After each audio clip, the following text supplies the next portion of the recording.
అందరికీ పోలీ పాడ్యమి శుభాకాంక్షలు. పోలీ పాడ్యమి ఒక తెలుగింటి ఆడపడుచు కథ. కార్తీక అమావాస్య తర్వాత వచ్చే పాడ్యమి వేళ పోలీ పాడ్యమి పండుగను మనందరం కూడా జరుపుకుంటూ ఉంటాం. పోలీ పాడ్యమి పండుగ వేళ మనందరం కూడా పోలి దీపాలు వెలిగించి నీటిలో వదులుతూ ఉంటాం. అంటే అరటిడప్పుల దీపాలు వెలిగించి నదిలో గాని లేదా ఇంటి వద్ద తులసికోట వద్ద అయినా సరే ఈ విధంగా కొలంలో వదులుతున్నట్టుగా భావిస్తూ నీటిలో దీపాలను వదలటాన్ని పోలీ పాడ్యమి పండుగ అని అంటారు. ఇంతటి విశిష్టత కలిగినటువంటి పోలీ పాడ్యమి పండుగ వేళ అరటి డప్పులు కనుక దొరకనట్లయితే మనందరం కూడా ఎంతో ఫీల్ అవుతూ ఉంటాం.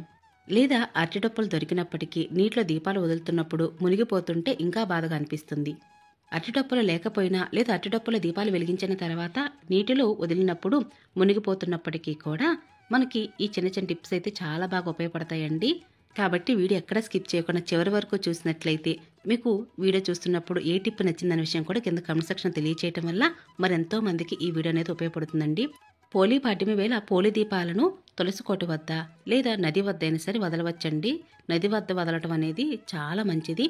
నదికి వెళ్ళడం కుదరని వారు మాత్రమే ఇంటి వద్ద ఈ విధంగా తులసికోట వద్ద పూజ చేసి చక్కగా పోలి దీపాలను వదలవచ్చు. అలాగే మన ఛానల్లో పోలీ పాడ్యమి పూజా విధానం గురించి, పూజా సామాగ్రి, అలాగే పోలీ పాడ్యమి పూజలు మీకు వచ్చే సందేహాలన్నిటి గురించి కూడా పూర్తి వివరంగా ప్రతి ఒక్క విషయాన్ని ఒక వీడియోస్ ద్వారా షేర్ చేస్తున్నానండి. కాబట్టి ఒకసారి ఛానల్ చెక్ చేసి ప్రతి ఒక్క విషయాన్ని తెలుసుకోవచ్చు. ఇంకా ఈ రోజైతే మనలో చాలా మందికి కూడా ఈ వీడియో ఉపయోగపడుతుందని ఆశిస్తూ అందరికీ నమస్కారం అండి. అందరూ ఎలా ఉన్నారు? బాగున్నారా? నేను బాగున్నాను. మీరు ఇంకా బాగుండాలని మనస్ఫూర్తిగా కోరుకుంటున్నాను. పోలీ పాడ్యమి రోజున వెలిగించే దీపాలను పోలి దీపాలు అని అంటారు. మరి ఈ పోలి దీపాలు నీటిలో మునిగిపోకుండా అరటిడప్పులు లేకపోయినప్పటికీ కూడా ఈ చిన్న చిన్న టిప్స్ యూజ్ చేసి మనం పోలి దీపాలు అనేది వెలిగించవచ్చు. ఇక అందుకుగాను ఈ పోలి దీపాలు వెలిగించేటటువంటి ప్రదేశంలో అంటే తులసికోట వద్ద కానీ, తులసమ్మ ఆనవాయితీ లేనివారు తూర్పు ఈశాన్య మూలగా లేదా డాబా పైన బాల్కనీలోనే సరే ఈ విధంగా దీపాలు వెలిగించి వదలవచ్చండి.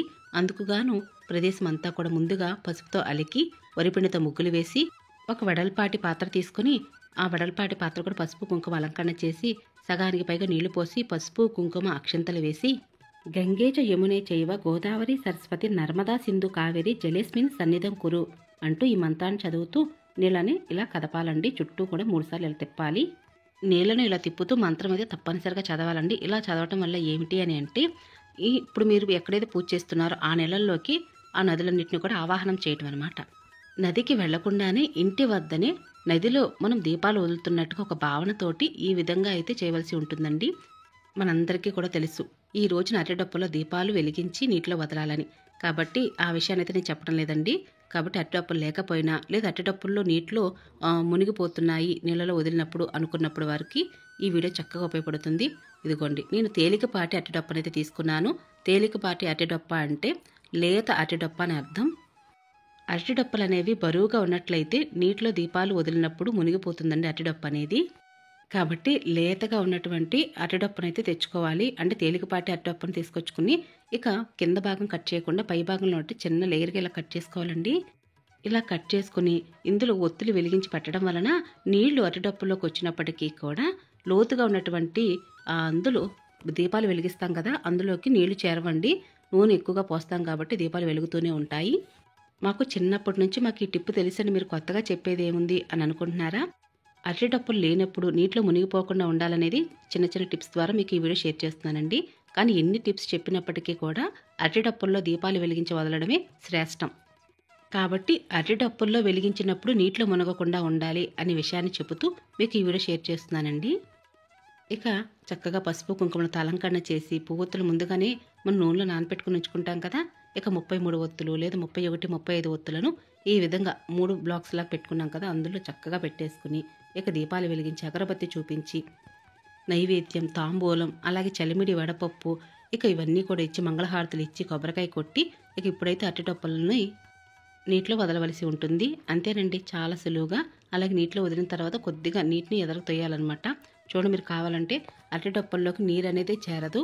అరటిడప్పుల్లోనే దీపాలు ఎందుకు వెలిగిస్తాము అంటే ఎంగిలి లేని విత్తనం అని చెప్తూ ఉంటారండి అరటిపండు అనేది. కాబట్టి ఆ విత్తనం నుండి మొలకెత్తదనమాట. అంటే ఒక చెట్టు నుంచి ఒక కాండం ద్వారానే మనకి అరటి చెట్టు అనేది మొలుస్తూ ఉంటుంది, అంటే పెరుగుతూ ఉంటుంది. కాబట్టి అరటి చెట్టు అనేది భగవంతుడికి ఎక్కువగా మనం పూజల్లో ఉపయోగిస్తూ ఉంటాము. అంటే అరటి మండలుగా కానీ లేదా అరటిడప్పుల దీపాలు వెలిగించడం లేదా అరటి ఆకులోనే నైవేద్యాన్ని పెడుతూ ఉంటాము. ఇంతటి శ్రేష్టమైన అరటి చెట్టు నుండి తీసుకొచ్చినటువంటి అరిటాకును కూడా మనం దీపాలు వెలిగించి నీటిలో వదలవచ్చు. అందుకుగాను అరిటాకు అయితే కావాల్సి ఉంటుంది. అరటి డప్పులు కనుక దొరకనట్లయితే అరిటాకునైనా సరే మనం ఇంటికి తెచ్చుకొని ఇలా అరిటాకుని ఒక బౌల్లాగా తయారు చేసి చక్కగా దీపాలు వెలిగించి నీటిలో వదలవచ్చండి. చాలా బాగుంటుంది. బౌల్ కూడా చాలా ఈజీగా తయారు చేయవచ్చు. ముందు రోజు ఈ విధంగా సిద్ధం చేసుకోండి, లేదా అప్పటికప్పుడు కూడా తయారు చేయవచ్చు. చాలా అంటే చాలా సులభం. ఇలా స్క్వేర్గా ఉన్నటువంటి ఒక అరిటప్పునే తీసుకోవచ్చు. రెక్టాంగిల్ అయితే మాత్రం కొంచెం బారుగా అయిపోతుందండి. అందుకే స్క్వేర్ షేప్లో ఉన్నటువంటి ఒక అరిటాకుని ఇలా ముక్కలుగా కట్ చేసుకోవాలి. చుట్టుపక్కల కూడా 4 భాగాలుగా కట్ చేసుకొని ఇరుప్రక్కల ఉన్నటువంటి ఈ అరిటాకును కూడా క్లోజ్ చేస్తూ ఒక పిన్ అయితే వేయవలసి ఉంటుంది. అంతేనండి. ఒక స్టాప్లర్తో ఒక పిన్ కొట్టేసేయండి. అంతే ఈజీగా వన్ సైడ్ ఒక బౌల్ లాగా తయారవుతుంది షేప్ అనేది. మరొక పక్కన కూడా ఈ విధంగానే మనం రెడీ చేసుకోవాలి. అంతేనండి. 1 మినిట్లో అరటి డప్పులు లేవే అని బాధ అయితే ఉండదు. కొద్దిగా కట్ అయింది కదండి, గమనిస్తున్నాం కదా. ఇలా కట్టినప్పుడు ఏం పర్వాలేదండి. కింద మరొక అరిటాకు వేసి ఇలా చుట్టూ కూడా అటాచ్ చేసి ఒక స్టాప్లర్తో పిన్ కొట్టండి. అంతేనండి. ఇక చాలా సులభంగా అరటి బౌల్ మనం చేతులతో మనమే స్వయంగా తయారు చేసుకోవచ్చు. అరటి డప్పులు లేవని కూడా బాధపడవద్దు. విదేశాల్లో ఉన్నవారు కూడా ఈ విధంగా అరిటాకు దొరికినట్లయితే అరటి బౌల్లో తయారు చేసుకుని ఇందులో దీపాలు వెలిగించి నీటిలో వదలవచ్చండి. అలాగే ముందుగానే పువ్వొత్తులు నానబెట్టుకుని ఉంచుకుంటాం కదా, ఇలా పెట్టిన తర్వాత కొద్దిగా కర్పూరాన్ని ఆ ఒత్తులకి పై భాగంలో అంటించండి. వెంటనే దీపాలు వెలుగుతాయి. ఇక ఈ విధంగా పట్టుకొని నీటిలో ఇలా వదిలినట్లయితే, ముఖ్యంగా మనం ఇక్కడ ఒక విషయాన్ని గమనించాలండి. మనం ఈ పూజని ఇంటి ఆరు బయట లేదా తులసమ్మ వారి వద్ద పూజను చేస్తూ ఉంటాము. అక్కడ గాలి ఎక్కువగా వీస్తూ ఉంటుంది. సూర్యోదయం అవ్వక ముందే మనం ఈ పోలీపాడ్యం పూజనైతే పూర్తి చేయవలసి ఉంటుంది. చలికి కానీ లేదా గాలి ఎక్కువగా వీస్తున్నప్పటికీ కూడా దీపాలు అనేవి గగనమైపోతూ ఉంటాయి. మనందరం కూడా ఎంతో సెంటిమెంట్గా ఫీల్ అవుతూ ఉంటాము. కాబట్టి అరిటాకుని ఇలా బౌల్గా తయారు చేసి ఇందులో ఒత్తులు వెలిగించి నీటిలో వదిలిన తర్వాత పోలీస్ వర్గం వ్రత కథను కూడా చదవలసి ఉంటుందండి. కథ చదివేంత వరకు కూడా నీటిలో మునగకుండా, అలాగే మంగళహారతలు ఇచ్చి కొబ్బరికాయ కొట్టేంత వరకు కూడా ఇలానే వెలుగుతూ ఉంటాయండి. కాబట్టి ది బెస్ట్ టిప్ అనే చెప్పవచ్చు. ఇంకా కార్తీక మాసంలో రాతి ఉసిరికాయ దీపాలు వెలిగిస్తే చాలా అంటే చాలా మంచిదండి. కాబట్టి ఆ శ్రీ మహావిష్ణువుకి ఎంతో ఇష్టమైనవి రాతి ఉసిరికాయ దీపాలు. కాబట్టి ఈ రోజున రాతి ఉసిరికాయ దీపాల్లో కూడా ఒత్తులు అనేది వెలిగించి నీటిలో వదలవచ్చు. అందుకుగాను మనకు కావాల్సింది రాతి ఉసిరికాయలు. ఇక అరటి డప్పుల్లో అయితే రాతి ఉసిరికాయలు పెట్టవలసి ఉంటుందండి.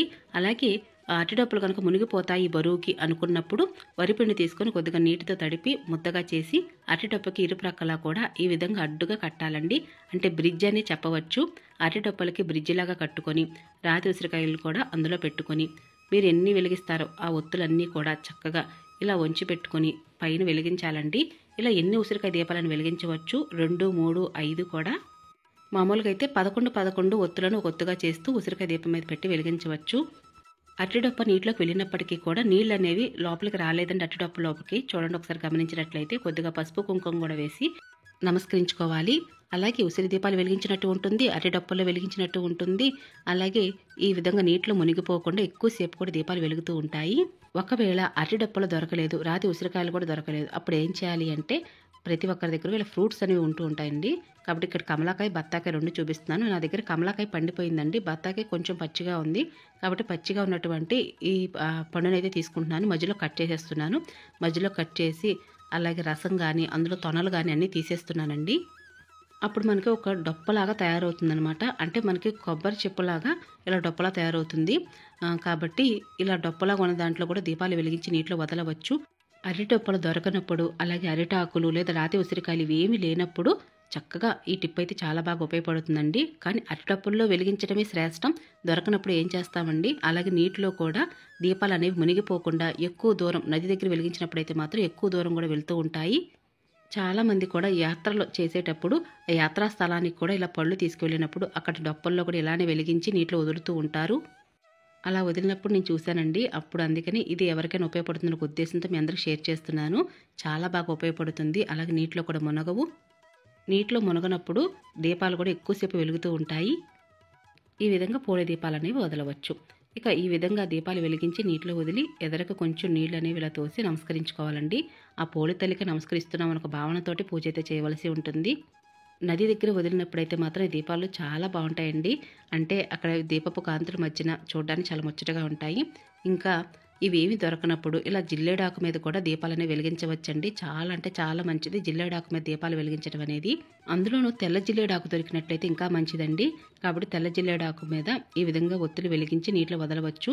ఆకు కొంచెం మందంగా ఉంటుందండి. అందుకని దీపాలు వెలిగించినా కూడా ఆకు అనేది ఏమీ ఇదవదనమాట. కాబట్టి కొద్దిగా పసుపు కుంకుమ వేసి నమస్కరించుకొని ఇలా పూల దీపాలు వదులుతున్నట్టుగా నమస్కరించుకోవాలి. కార్తీక మాసంలో చాలా విశేషంగా మనందరం కూడా త్రిమూర్తుల వారి పూజను ఆచరిస్తూ ఉంటాము. త్రినాథ మేళం సమర్పిస్తూ ఉంటాము. అందుకు గాను మర్రి చెట్టు నుండి తీసుకొచ్చినటువంటి మర్రి కాడలను పూజలో పెడుతూ ఉంటాము. అయితే ఇక్కడ మర్రి ఆకులో కూడా దీపాన్ని వెలిగించవచ్చండి. మీకు అవైలబిలిటీ ఉంటే ఈ విధంగాను చేయవచ్చు. ఇక్కడ కాడను అయితే కట్ చేసేస్తున్నాను. ఆ తర్వాత ఇందులో దీపాలు వెలిగించి ఈ విధంగా నీటిలో వదలవలసి ఉంటుంది. ఆకు అనేది మందంగా ఉండడం వలన నీటిలో ఆకు అనేది మునగదండి. కాబట్టి ఈ విధంగాను వెలిగించవచ్చు. ఇంకా శ్రేష్టం కూడానండి, అరటిడప్పులు దొరకకపోయినా, ఉసిరికాయ దీపాలు లేకపోయినప్పటికీ కూడా ఈ విధంగా మర్రి ఆకులో కూడా దీపాలు వెలిగించి నీటిలో వదలవచ్చు. త్రిమూర్తుల యొక్క అనుగ్రహం కూడా కలుగుతుంది.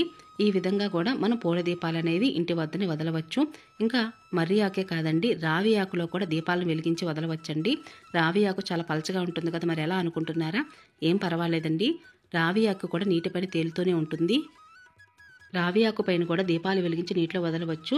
రావి చెట్టు మొదట్లో శ్రీ మహావిష్ణువు కొలువుతీరి ఉంటారు కాబట్టి చాలా శ్రేష్టమండి. దేవతా వృక్షాలు కాబట్టి ఈ ఆకులపైన మనం దీపాలు వెలిగించి నీటిలో వదలవచ్చు. కానీ పూజించే చెట్టు నుంచి అయితే మాత్రం ఆకులు కొయ్యకూడదండి. విడిగా ఉన్నటువంటి చెట్ల నుంచి ఆకులు కోసుకువచ్చి ఇలా పూజకైతే ఉపయోగించవచ్చు. ఇలా పసుపు కుంకుమ కూడా వేసి నమస్కరించుకోవాలి. అలాగే మనందరి ఫేవరెట్ కొబ్బరి చెప్పు అనమాట. అంటే ఇలా దీపాలు కనుక మనం ఎక్కువసేపు వెలుగుతూ లేదా నదిలో వెలిగినప్పుడు ఎక్కువ దూరం వెళ్ళాలి అంటే మాత్రం కొబ్బరి చెప్పులో దీపాలు వెలిగించి నీటిలో వదిలితే మాత్రం ఎక్కువ దూరం వెళ్తూ ఉంటాయండి. చాలా సంతోషం అనిపిస్తుంది. మనం పూజా విధానంలో పోలిని స్వర్గానికి పంపించుట అనే పూజా క్రమాన్ని మనం చేస్తూ ఉన్నాం కదా. కాబట్టి దీపాలు ఎక్కువ దూరం వెళ్ళినట్లయితే నదిలో చాలా సంతోషపడుతూ ఉంటాం. అంటే పోలిని స్వర్గానికి వెళ్ళింది అని ఒక నమ్మకంతో మనం చూస్తూ ఉంటాము. వీళ్ళు ఎంతమంది ఈ విధంగా నదిలో దీపాలు వదిలిన తర్వాత ఎక్కువ దూరం వెళ్ళాయి అని ఎదురు చూశారు అనే విషయాన్ని కూడా కింద కామెంట్ సెక్షన్ తెలియచేయండి. అలాగే ఇంటి వద్ద కూడా నీటిలో మునిగిపోకుండా దీపాలు అనేవి ఈ విధంగా కొబ్బరి చెప్పులో వెలిగించి నీటిలో వదలవచ్చండి. అంటే అరటిడప్పులు దొరకనప్పుడు, అరిటాకులు లేనప్పుడు, ఉసిరికాయ దీపాలు కూడా లేనప్పుడు ఈ విధంగా చేయవచ్చు. ఎన్ని టిప్స్ యూజ్ చేసినా కూడా మన మనసుకి శ్రేష్టంగా అనిపించేది మాత్రం అరటిడప్పుల్లో దీపాలు వదలటమే. కాబట్టి అందుకని నేను అరటిడప్పుల్లో మరొక టిప్ అయితే షేర్ చేస్తున్నానండి. ముందుగా అరటిడప్పు తీసుకుని పసుపు కుంకుమ అలంకరణ చేసి ఇక పిండి దీపంలో ఈ రోజున పోలి దీపాలు వెలిగించి నీటిలో అయితే వదలవచ్చు అనమాట. చాలా మంచిదండి. ఎందుకంటే కార్తీక మాసంలో మనం పిండి దీపదానం చేస్తూ ఉంటాం. ఆ విధంగా పిండి దీపాలు వెలిగించి నీటిలో అయితే వదలవచ్చు. ఇలా అరటిడప్పులు మునిగిపోతాయి అనుకున్నప్పుడు 2 పిండి దీపాలు తయారు చేసి అందులో మీరు ఎన్నైతే ఒత్తులు వెలిగిస్తున్నారో రెండిట్లో కూడా పెట్టి నీటిలో అయితే వదలవచ్చండి. వెంటనే అరటిడప్పులోకి నీళ్లు చేరినప్పటికీ కూడా పిండి దీపం అనేది పిండి కాబట్టి కరగడానికి టైం పడుతుంది. నీటిలో దీపాలు వదిలిన తర్వాత ఎక్కువసేపు దీపాలు వెలుగుతూనే ఉంటాయండి. ఇక్కడ పిండి దీపం వెలిగించాం కాబట్టి అందులో కొద్దిగా నూనె కానీ నెయ్యి కానీ వడ్డిస్తూనే ఉంటాము. పోలీస్ వర్గం వ్రత కథ చదువుకొని మనం పూజ చేసేంత వరకు కూడా దీపాలు వెలుగుతూనే ఉంటాయి. కాబట్టి కొబ్బరి చెప్పు ఉన్నప్పటికీ కూడా అందులో ఇలా పిండి దీపం పెట్టి కూడా వెలిగించవచ్చండి. ఎందుకు అంటే పిండి దీపానికి అంత ప్రత్యేకత ఉందండి. కాబట్టి పూజలో పిండి దీపాన్ని వెలిగించవచ్చు. అలాగే పోలి దీపాలు వెలిగించడానికి కూడా ఈ పిండి దీపాన్ని ఉపయోగించవచ్చు. అలాగే మరి పిండి దీపం డైరెక్ట్గా అయితే నీటిలో వెలిగించలేం కదండి. అందుకు కానీ అరటిడప్పు కానీ కొబ్బరి చెప్పు కానీ ఉపయోగించి ఈ విధంగా పోలి దీపాలు అనేవి వెలిగించి నీటిలో అయితే వదలవచ్చు. వీడియో చూస్తున్న మీలో ఎంతమందికి ఇక్కడ చూస్తున్నటువంటి టిప్స్ నచ్చాయనే విషయం కూడా కింద కామెంట్ సెక్షన్లో తెలియచేయండి. అలాగే అరటిడప్పులు నీటిలో మునిగిపోకుండా నేను చెప్పే ఈ చిన్న చిన్న టిప్స్లో మీకు ఏ టిప్ నచ్చిందనే విషయం కూడా కింద కామెంట్ సెక్షన్ తెలియచేయండి. మనం ఎన్ని దీపాలు వెలిగిస్తున్నప్పుడు అలాగే ఎన్ని టిప్స్ యూజ్ చేసినా ఏమి దొరికినా దొరకకపోయినా అరటిడప్పుల్లోనే వెలిగించాలని మన మనసంతా చెప్తూనే ఉంటుంది. అందుకు గాను మీకు అరటిడప్పుల్లోనే దీపాలు వెలిగించే విధంగా ఎన్నో రకాల టిప్స్ కూడా మీకు ఈ వీడియోలో షేర్ చేయడం జరిగిందండి. అందులో ముఖ్యంగా ఇక్కడ అరటిడప్పుకి నేను ఏం చేస్తున్నాను అంటే వరిపిండి తీసుకున్నానండి. కొద్దిగా నీళ్ళని వేసి పేస్ట్ లాగా కొంచెం గట్టిగా చపాతీ పిండిలా తయారు చేసుకోవాలి. అటుపక్క ఇటుపక్క కూడా ఇరుపక్కల ఈ విధంగా బ్రిడ్జ్ లాగా కట్టేసేయాలి. ఇక మీరు పోలీ పాడ్యమి రోజున వెలిగించే దీపాలను కూడా ఈ విధంగా కింద భాగంలో ఇలా వెడల్పుగా చేసుకుని మనం అరిడప్పులు పెట్టుకోవటం వలన ఒత్తులు అనేవి అటు ఇటు తొనగకుండా స్టేబుల్గా ఉంటూ దీపాలు అనేవి వెలుగుతూ ఉంటాయి. బరువుగా ఉన్న అరటిడప్ప లేదా మనం నీటిలో దీపాలు వదిలినప్పుడు నీరు అనేది అరటిడప్పులోకి రాకుండా ఈ పిండి అనేది ఆపుతుందండి. చాలా మంచి టిప్ అనే చెప్పాలి. చాలా బాగా ఉపయోగపడుతుంది. ఒకసారి అయితే చూడండి. ఇక పిండికి ఇరుప్రక్కలకు నీళ్ళు అనేది లోనికి రావడానికి ఆస్కారం ఉండదు. ఎందుకంటే పిండి అనేది నీటిని ఆపుతుంది కాబట్టి ఎక్కువసేపు దీపాలు వెలుగుతూ ఉంటాయి. కాబట్టి పోలీస్ వర్గం వ్రత కథను కూడా చదువుకొని పూజను పూర్తి చేయవచ్చు. ఇలా ఈ విధంగా 10 రకాలుగా పోలి పాడ్యమి రోజున నీటిలో దీపాలు మునిగిపోకుండా అరటిడప్పులు లేకపోయినప్పటికీ కూడా మనం పోలి పాడ్యం ఒత్తులను ఈ విధంగా వదలవచ్చండి. మరొక వీడియోతో మళ్ళీ కలుసుకుంటా. అప్పటి వరకు నమస్కారం అండి.